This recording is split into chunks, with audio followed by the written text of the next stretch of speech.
नमस्कार, मैं सरांधा आप सभी दर्शकों का अन्नदाता कार्यक्रम में स्वागत करती हूँ। बेल की बागवानी अपने राज्य में सफलता से की जाती है और जो किसान बेल की बागवानी कर रहे हैं वे इससे अच्छी आय भी कमा सकते हैं।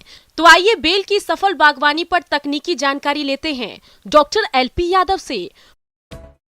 नमस्कार किसान साथियों, आज हम बेल की तकनीकी खेती के बारे में बात करेंगे। और बेल की खेती राजस्थान की जलवायु के लिए बहुत ही उपयुक्त पाई गई है और इसमें कम पानी की आवश्यकता होती है और इसको लगभग किसी भी प्रकार की अनउपजाऊ भूमि और जो पड़ती भूमि है उसमें भी इसको आसानी से लगाया जा सकता है। तो बेल राजस्थान की गर्मियों की मुख्य फल वाली फसल होती है और इसका जूस गर्मियों में कूलिंग का बहुत अच्छा काम करता है और पेट से संबंधित एपेटाइजर का काम करता है। पेट से संबंधित लगभग सभी प्रकार की बीमारियों को यह ख़त्म करता है। इसके अलावा इसकी कैंडी बना सकता है और इसको 1 से 1.5 महीने तक वो निम्न एवरेज तापमान पर इसको स्टोर करके और अधिक लाभ भी ले सकता है।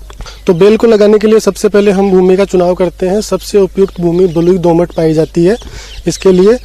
और गड्ढे तैयार करने के लिए हमें मई जून का महीना उपयुक्त होता है। गड्ढों की दूरी जो सघन खेती के लिए 5 बाई 5 मीटर रखते हैं और कॉमर्शियल व्यावसायिक खेती के लिए हम जो बड़ी वाली किस्में हैं उसके लिए हम 8 बाई 8 मीटर और 10 बाई 10 मीटर पे रखते हैं। गड्ढों का आकार हम 1 बाई 1 मीटर रखते हैं, जिसकी गड्ढों की तैयारी हम मई जून के महीने में कर चुके हैं और अभी इसकी खेती ट्रांसप्लांटिंग करने के लिए जुलाई अगस्त का महीना उपयुक्त माना गया है राजस्थान की जलवायु के लिए। यदि आपने अभी तक रोपाई नहीं किया है तो इस समय भी रोपाई कर सकते हैं, लेकिन इस समय रोपे गए पौधे ठंड में खराब हो सकते हैं, इसलिए ठंड के समय ठट्टर बनाकर पौधों को जरूर ढक दें। तो जो सघन किस्में हैं उसमें मुख्य जो किस्म है गोमायसी, जो आज पूरे देश भर में व्यावसायिक रूप में छा रही है और उसका उत्पादन और उत्पादकता गुणवत्ता सभी में वो उत्तम पाई गई है। और इसका पेड़ लगभग 8 से 10 मीटर लंबाई और चौड़ाई में होता है, लेकिन गोमायसी बोनी किस्म है और इसको हम 5 बाई 5 मीटर पे लगा सकते हैं। इसके अलावा थार नीलकंठ, गोमायसी के अलावा Thar Neelkanth, Thar Divya, NB5, NB7, NB9 आदि किस्में हैं जिनको हम व्यावसायिक रूप से खेती कर सकते हैं। इसके बाद में इसमें मुख्य जो समस्या आती है राजस्थान की जलवायु में, और तापमान अधिक रहने की वजह से इसमें फलों में क्रैकिंग हो जाती है, फलों का रंग भूरे कलर का हो जाता है। तो उससे बचने के लिए हम सघन पत्ती वाली किस्म का चुनाव करना चाहिए, जिसमें NB5, NB9 और गोमायसी मुख्य किस्में हैं। इन किस्मों को हम केंद्रीय बागवानी परीक्षण केंद्र गोधरा से इनके पौधे हम ले सकते हैं और इसकी खेती हम कर सकते हैं। इसके साथ में हम इसमें इंटरक्रॉपिंग के रूप में बेल वाली सब्जियां हैं, जैसे लौकी है, करेला है, कद्दू है, खीरा है, ककड़ी है आदि किस्मों को ले सकते हैं। इसके अलावा जो मौसमी फसलें हैं, पत्तीदार सब्जियां हैं, वो भी इसमें बीच में शुरुआत के 3 से 4 साल में ले सकते हैं। गोमायसी के अलावा जो अन्य किस्में हैं उनमें मुख्य रूप से 3 से 4 साल बाद में फल उत्पादन आना शुरू होता है और कॉमर्शियल उत्पादन जो व्यावसायिक उत्पादन है वो 8 से 10 साल बाद में आना शुरू हो जाता है। और 8 से 10 साल के पौधे के ऊपर हमें 50 से 150 किलो तक फल मिल जाते हैं। क्योंकि आज के टाइम पे छोटे परिवार ज़्यादा होने लग गए हैं, तो छोटे फल वाली किस्मों का चयन किसान को करना चाहिए, जिससे मार्केट में आसानी से बिक जाए। इस समय रोपाई के लिए अगर आपने गर्मी के महीने में गड्ढा नहीं खोदा है तो इस समय गड्ढा खोदकर 10 से 15 किलोग्राम गोबर की सड़ी खाद, 500 ग्राम DAP और 400 ग्राम पोटास प्रति गड्ढा की दर से मिलाएं। फिर गड्ढे की भराई करें, उसके बाद रोपाई करें। गड्ढों को खोदने के बाद में उसमें आधे गड्ढे में गली हुई गोबर की खाद और आधे गड्ढे में गड्ढे की ऊपर की 50 सेंटीमीटर की मिट्टी को मिला के फंजीसाइड को मिक्स करके 10 से 15 ग्राम प्रति गड्ढा और भर देते हैं। भरने के बाद में हम गड्ढे को 4 इंच खाली रखते हैं और बेल को लगा देते हैं। रोपाई करने के बाद पौधों में हल्की सिंचाई करें और पौधों को किसी डंडे का सहारा अवश्य दें, जिससे पौधे आसानी से पकड़ लें और ठीक से विकास कर सकें। तो किसान भाइयों से निवेदन है कि जिन किसान भाइयों के पास में पड़ती भूमि है, पानी की व्यवस्था नहीं है, जिनको देख रेख करने के लिए आदमी नहीं मिलते हैं, वो किसान भाई बेल की खेती कर सकते हैं और अधिक मुनाफा कमा सकते हैं। धन्यवाद। पशुपालन हमारे देश में ग्रामीणों के लिए आमदनी का बेहतर जरिया है, लेकिन सही जानकारी के अभाव में अक्सर लोग पशुपालन का पूरा फायदा नहीं उठा पाते। इस काम से संबंधित थोड़ा सा ज्ञान और सही दिशा में की गई प्लानिंग आपको बेहतरीन मुनाफा कमाने का रास्ता दिखा सकती है। और इस समय पशुओं में परजीवियों की समस्या अधिक होती है, तो इस समस्या का समाधान पशुपालक कैसे करें, इसके लिए देखिए ये खास रिपोर्ट। किसान भाई, जहाँ तक बात है कि परजीवी की, तो परजीवी हमारे पशुओं के लिए दूध उत्पादन और साथ में उनके स्वास्थ्य के लिए ही बहुत ही नुकसानदेह साबित हो रहा है। पहला होता है अंतः परजीवी और दूसरा होता है बाह्य परजीवी।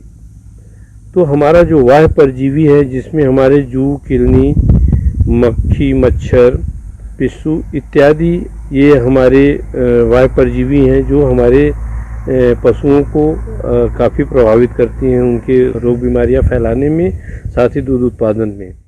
पशुपालक भाइयों, परजीवी पशुओं का खून चूसकर इन्हें कमजोर बना देते हैं और पशुपालक समझ ही नहीं पाते हैं कि पशु खाते पीते भी कमजोर क्यों हो रहा है, और इसका सीधा प्रभाव पशु के दुग्ध उत्पादन पर पड़ता है। और यदि बछड़े और बछड़ियां हैं तो इनकी वृद्धि एवं विकास रुक जाता है। इतना ही नहीं, पशु विभिन्न प्रकार के रोगों की चपेट में आ जाते हैं, जिससे ये व्यवसाय घाटे में चला जाता है। तो बाह्य परजीवी जो हमारे, जिसमें किलनी सबसे ज़्यादा प्रभावी होता है, ये करते क्या है कि उनके अंडे जो होते हैं, जो एडल्ट हो जाते हैं, वयस्क हो जाते हैं, वो वयस्क जहाँ पे पशुशाला है उसके दरार है या जो दरवाजे खिड़कियाँ जहाँ पे कोने में है, ये वहाँ पे जाकर के उसके बच्चे जो होते हैं, अंडा देने के बाद ये अंडे से जो बच्चे निकलते हैं वो चिपक जाते हैं जाके, फिर ये दूसरे पशु में जाकर के चिपक करके फिर ये अपने जीवन जो चक्र है पूरा करते हैं। इसके अलावा हमारे जो अंतः परजीवी हैं, जो कि यह बाह्य परजीवी जो शरीर के बाहर होते हैं और अंतः परजीवी जो शरीर के अंदर होते हैं, उसमें भी 3 प्रकार के होते हैं। एक हमारा जो होता है कि जिसे हम लोग फीता कृमि या टेपवर्म कहते हैं, दूसरा है राउंड वर्म या जो गोल कृमि है, तीसरा है नीमेटोड्स है। तो यह प्रायः देखा जाता है कि हमारे जो पशु होते हैं, जो भी बीमार पशु होते हैं, उसके लक्षण होते हैं कि वो हमारा जो जानवर होता है वो सुस्त हो जाता है, साथ में उसके दूध उत्पादन में कमी आ जाती है, और साथ ही उनके खाने पीने में अरुचि हो जाती है, या आपको लगता है कि हमारा जानवर बहुत खा रहा है, लेकिन वो जो अंतः परजीवी है वो परपोषी के रूप में उसके शरीर के अंदर बैठा हुआ वो पोषक तत्व को ग्रहण करता है और वो अपना वृद्धि विकास करता है। तो देखने में तो जानवर आपको लगेगा कि स्वस्थ है, लेकिन अंदर धीरे धीरे कमज़ोर हो जाता है। उन जानवरों को अगर ये लक्षण दिखाई दे रहे हैं या उनको समस्या दिखाई दे रही है, तो इसकी सावधानी के रूप में बचाव के उपाय पहले से कर लें। उसके लिए हमारे जो अंतः परजीवी वाह्य परजीवी के लिए जो दवाएँ एल्बेंडाजाल, फेबेंडाजाल, नीलजान जो हमारे हैं, इसके अलावा आजकल पेनाक्योर और नई जो आइवरमेक्टिन है, इंजेक्शन भी आ गया है कि वायु अंतः परजीवी। तो जो भी हमारे ये जो आधुनिक दवाएं हैं, जो हमारे नज़दीकी पशु चिकित्सालय वहाँ उपलब्ध हैं, या आपके जो नज़दीकी पशु चिकित्सक हैं, जो डॉक्टर हैं, उनसे सलाह लेकर के प्रत्येक 3 माह पे, अथवा अगर आपके पास उपलब्ध नहीं है या आपकी जानकारी नहीं है, तो कम से कम बरसात से पहले और बरसात के बाद ज़रूर हम वायु अंतः परजीवी के, चाहे वो टैबलेट के रूप में, चाहे लिक्विड फॉर्म में या इंजेक्शन के रूप में अपने जानवरों को ज़रूर इनको दें। किसान भाइयों, इलाज से बचाव बेहतर है, तो पशुपालक अपने पशुओं को परजीवियों के प्रकोप से बचाव के लिए पशुओं को तालाब, बावड़ियों में भरा गंदा पानी नहीं पिलाएं। इसके अलावा पशु को नदी नालों के पास नहीं चराएं, क्योंकि इस गंदे पानी को पशु द्वारा पीने या नदी नालों के पास पशु को चराने से कई तरह के कीड़े पशु के पेट में चले जाते हैं। इसलिए पशुपालक भाई पशुओं को स्वच्छ एवं ताज़ा पानी पिलाएं। तो आगे आने वाली जो हमारा उत्पादन है या पशु को स्वस्थ रख सकते हैं और अनेक रोग बीमारियों वायु परजीवी या अंतः परजीवी के द्वारा जो फैलने वाली है उससे हम अपने जानवरों को बचा सकते हैं। मौसम के अनुसार प्रबंधनों पर ही टिकी है आपकी खेती बाड़ी, इसलिए मौसम पूर्वानुमान और उस पर आधारित साप्ताहिक कृषि सलाह इस प्रकार है। भेजे गए मौसम पूर्वानुमान रिपोर्ट के आधार पर कृषि कार्य को करते समय कोरोना वायरस के लिए जारी सरकार की सलाह का पालन करें और खुद की उचित देखभाल करें। सरसों की बुआई हेतु बीज आदि की तैयारी कर लें। बुआई के लिए उन्नत किस्में लें। भूमिगत कीटों से बचाव हेतु क्यूनाल्फास 1.5%, धूल की 25 किलोग्राम मात्रा प्रति हेक्टेयर की दर से खेत में मिलाएं। 88 kilogram DAP, 145 kilogram urea, 50 kilogram muriate of potash, 250 kilogram gypsum अथवा 180 kilogram urea, 250 kilogram super phosphate, 50 kilogram muriate of potash प्रति हेक्टेयर की दर से आखिरी जुताई के पहले देवें। जिंक और बोरान की कमी वाली मिट्टी में 25 किलोग्राम जिंक सल्फेट एवं 10 किलोग्राम बोरेक्स प्रति हेक्टेयर की दर से देवें। बुआई के समय यूरिया की आधी मात्रा और सभी उर्वरकों की पूरी मात्रा डालनी चाहिए। सफेद रोली की समस्या से बचाव हेतु 6 ग्राम एप्रोन प्रति किलोग्राम बीज की दर से उपचारित अवश्य करें। 2.5 से 3.5 किलोग्राम बीज प्रति हेक्टेयर बुआई के काम में लें। चारे के लिए बरसीम की बुआई इस समय कर सकते हैं।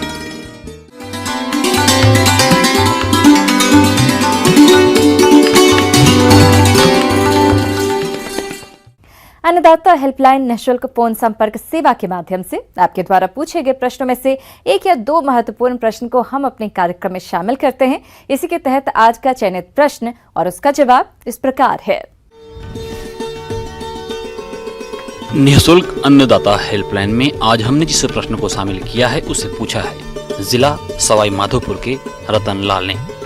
आपने जरबेरा की फसल में किए जाने वाले जरूरी कार्यों पर जानकारी चाहिए है, तो इसके लिए देखिए कार्यक्रम का यह अंश। सबसे पहले मैं किसान भाइयों बहनों को स्वागत करती हूँ। अब ये जो जरबेरा है ये बहुत अच्छे कटे पुष्प के रूप में यूज़ होता है, हम लोग सब जानते हैं। पॉली हाउस में इनका खेती होता है। अब आती हूँ मैं पॉली हाउस में क्या क्या करना चाहिए। जरबेरा लगाने के बाद आप लोग को जैसे कि आप लोग खाद देते हैं, उसके अलावा भी लिक्विड फर्टिलाइज़र आता है जो देना बहुत आवश्यक है फूलों की अच्छी उपज पाने के लिए। तो इसमें कई तरह के ये जो लिक्विड फर्टिलाइज़र आते हैं, इसमें पहले जो लगाने के 1 महीना तक हम लोग को जैसे कि NPK आता है 12:61:0। इस रेशियो में जो NPK 1 kg का पैकेट आता है, इसका 1 ग्राम प्रति लीटर में घोल करके हफ्ते में 1 बार देना होगा पौधा में। उसके बाद अगले महीने में NPK का एक और रेशियो का फर्टिलाइज़र आता है जो कि 13:0:45 का आता है, जिसमें फास्फोरस नहीं रहता है, इसमें पोटाश रहता है। क्योंकि ये जो पोटाश रहता है ये फूल की विकसित करने के लिए अति आवश्यक है। तो वो हम लोग देंगे, वो भी 1 ग्राम प्रति लीटर में घोल करके देंगे हफ्ते में 1 बार। हम लोग देंगे ऑल 19 ये NPK का पैकेट आता है। ये भी 1 ग्राम प्रति लीटर के अनुसार से हफ्ते में 1 बार हम लोग देंगे जब तक फूल खिलता रहेगा तब तक। और इसके अलावा भी हम लोग देंगे कि अनुखाद्य जो बोलते हैं वो भी फूल के अच्छे विकास के लिए बहुत ज़रूरी है। नहीं तो ये जो फूल होता है ये अच्छे से खिलते नहीं है, नहीं तो इसका जो डंठल होता है वो मजबूत नहीं होता है। तब कटिंग करने के बाद वो फिर मुरझा जाता है, नहीं तो वो अच्छे से उसका मार्केट वैल्यू बहुत कम हो जाते हैं। इसके लिए आप लोग को क्या करना पड़ेगा, जो अनुखाद्य होता है जैसे कि जिंक सल्फेट होता है, मैग्नीशियम सल्फेट होता है, और एक आता है कैल्शियम अमोनियम नाइट्रेट। ये सब जो है ये 0.5 ग्राम प्रति लीटर के अनुसार 2 महीने में 1 बार आप लोग को छिड़काव करना होगा पौधे के ऊपर। रोपाई के 3 सप्ताह बाद टपक सिंचाई विधि अपनाना उचित रहता है। टपक विधि से सिंचाई के लिए 4 से 5 लीटर पानी प्रतिदिन प्रति वर्ग मीटर की आवश्यकता पड़ती है। इस विधि से सिंचाई करने से 500-700 मिलीलीटर पानी प्रति पौधा प्रतिदिन प्राप्त होता है। पानी की मात्रा मौसम भूमि के प्रकार पर निर्भर रहती है। पौधों को पानी हमेशा दिन में 12 बजे के पहले ही देना चाहिए। स्पेशल कल्चरल ऑपरेशन में हम लोग को करना पड़ेगा, खरपतवार निकालना होगा, निकाई गुड़ाई 15 दिन के अंतराल पे 1 बार करना होगा। जैसे कि हम लोग पानी देते हैं और ये मिट्टी टाइट हो जाता है, टाइट होने के नाते यहाँ पे जो वायु प्रवेश नहीं कर सकते हैं, तो इसके लिए अच्छे से निकाई गुड़ाई करना 15 दिन के अंतराल में बहुत ज़रूरी है। इसमें जो लीव्स जो होता है कि मिट्टी को छू रही है, इस टाइप का लीव जो होता है, क्योंकि मिट्टी से भी बहुत कुछ बीमारियाँ फैलते हैं, क्योंकि अगर हम लोग नहीं तोड़ेंगे इसको अच्छे से तब पौधे का विकास जितना होना चाहिए उतना होता नहीं है। पहले कली खिल जाता है तो पूरा अच्छे वो क्वालिटी फ्लावर जो बोलते हैं हम लोग वो नहीं मिल पाता है। उसके बाद जब पौधा का पूर्ण विकास प्राप्त हो जाता है उसके बाद जो भी कली आता है उसको रखना है। पौध सुरक्षा उपायों पर विशेष ध्यान की जरूरत होती है क्योंकि झरबेरा में मुख्य रूप से सफेद मक्खी, माहू माइट, थ्रिप्स, लाल मकड़ी तथा पत्ती काटने वाले हानिकारक कीटों का प्रकोप होता है जो फसल एवं फूलों को काफी क्षति पहुंचाते हैं, जिसके कारण फूल उत्पादक को काफी नुकसान उठाना पड़ता है। थ्रिप्स कीट फूलों एवं टहनियों के रस चूस कर सुखा देते हैं। और जो कीड़े मकोड़ा के लिए मैं ये बोलना चाहूँगी कि इसमें जो आता है कि व्हाइट फ्लाई एक आता है तो एफिड भी आता है जिसको हम लाही बोलते हैं। तो ये है कि इसको अगर जैविक पद्धति अपना के करना चाहते हैं तो एक आता है नीम सीड कर्नेल ऑयल आता है तो वो 5 मिलीलीटर प्रति लीटर के अनुसार से घोल करके आप लोग छिड़काव कर सकते हैं। नहीं तो अगर इनऑर्गेनिक से करना चाहते हैं तो इमिडा क्लोरोपिड जो आता है एक दवा वो 2 ml प्रति लीटर में घोल करके भी स्प्रे कर सकते हैं। इसका जो मुख्य बीमारी होता है वो गलन होता है जो स्टेम रॉट बोलते हैं हम लोग। तो उसके लिए कॉपर ऑक्सीक्लोराइड 3 ग्राम प्रति लीटर के अनुसार में घोल कर देना होगा। ये जो ऑपरेशंस है ये अगर आप लोग अपनाएंगे तो अच्छे उपज पा सकते हैं जरबेरा की खेती से। आइए अब एक नजर डालते हैं राज्य की कुछ चुनी हुई मंडियों के प्रमुख फसलों के बाजार भाव पर।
किसान भाइयों, अन्नदाता आपकी सेवा के लिए संकल्परत है। कृषि संबंधित समस्या और सुझावों के लिए आप हमें इस पते पर संपर्क कर सकते हैं। प्रोड्यूसर अन्नदाता, news 18 Rajasthan, Ramoji film city, Hyderabad 501512। साथ ही आप हमें ईमेल भी कर सकते हैं। हमारा ईमेल है p18अन्नदाता-rajasthan@nw18.com। इसके अतिरिक्त आप हमें निःशुल्क हेल्पलाइन नंबर 1800-4192-155 पर सोमवार से शनिवार सुबह 10 बजे से शाम 4 बजे के बीच संपर्क कर सकते हैं। किसान भाइयों, अब समय हो रहा है आपसे विदा लेने का, तो हमारी पूरी अन्नदाता टीम को दीजिए इजाजत। कल फिर आपसे मुलाकात होगी कृषि संबंधित कुछ और महत्वपूर्ण जानकारियों के साथ। नमस्कार।